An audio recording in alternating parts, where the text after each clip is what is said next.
The night it happened, the air inside the car was too still, too heavy. My wife's hands gripped the wheel, her knuckles pale against the leather. Blue and red lights swirled behind us. She cursed under her breath, forced a smile toward me, and rolled down her window. The officer leaned in, calm, almost too calm.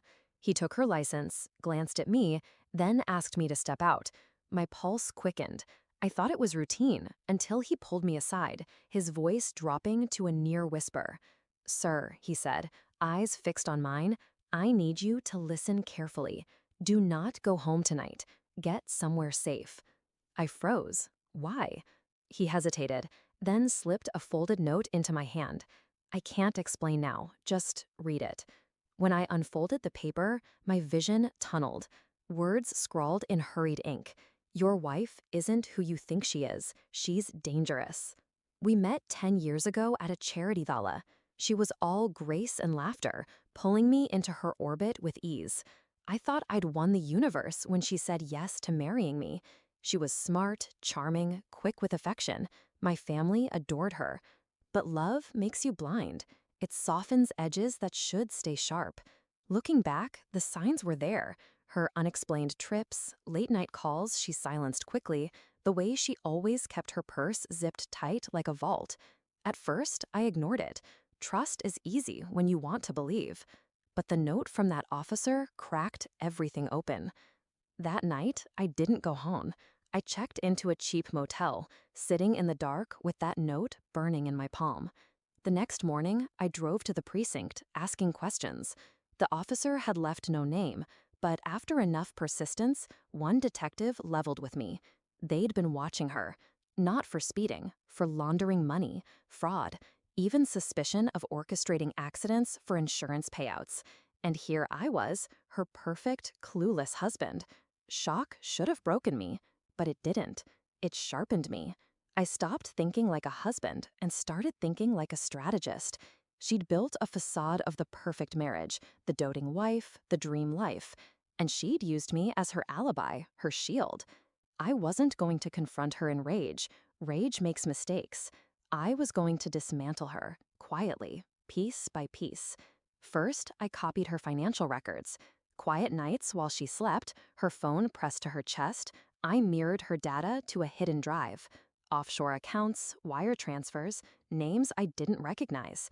Second, I called in favors. Old college friends in banking, law, even one in cybersecurity. I didn't tell them the truth, just enough to get what I needed. Third, I played the role. I smiled at dinners, kissed her cheek in public, pretended nothing had changed. She didn't suspect a thing. Every detail she'd buried, I unearthed. Every mask she wore, I cataloged. The final proof came one evening when she thought I was out. Her voice drifted through the house, low and urgent, speaking into the phone. "He doesn't suspect. By the time it hits, he'll be ruined." That was the moment the last thread of love snapped inside me. She wasn't just lying. She was planning to destroy me.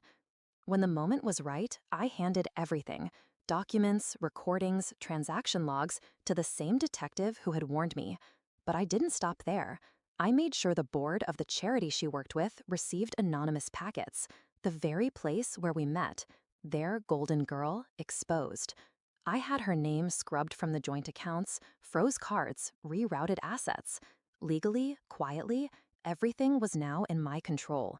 She woke up one morning and the world she'd constructed began to collapse.